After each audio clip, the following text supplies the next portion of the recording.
Paul and Jill timed it almost unexpectedly to coincide with Professor Buteyko's anniversary, in fact his 5th anniversary.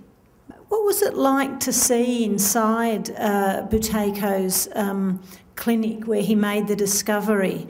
And what was it like, Jill, to attend the memorial service for his 5th anniversary? Could you talk a little bit about that for us?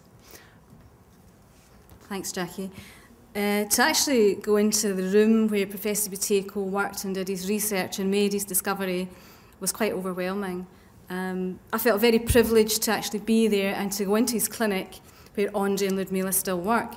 And one of the things that was amazing when you walked in the door was that the memory of the conference in New Zealand was plastered all over the walls.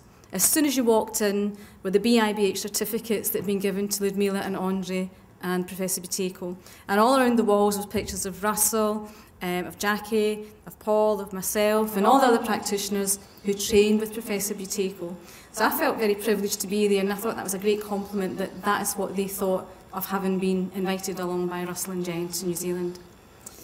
To be at the memorial service was just something that was incredible. The whole environment around about it was just charged with electricity and emotion.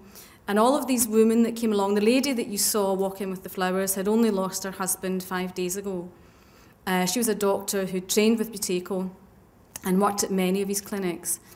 When we got there and there was this sort of short ceremony, we weren't very sure what was going to happen, but there was all of these ladies sort of spontaneously sang songs and held hands and said little prayers, and it just was so emotional and amazing. And I never expected to be at a memorial service, but to have actually gone down to Theodosia and to have seen the house where Buteyko actually lived when he went down there on his holidays, it was just very simple. There was nothing grandiose about it. We were made very welcome. They had a fantastic feast they put on for us, and it was just a great privilege to have been part of it all.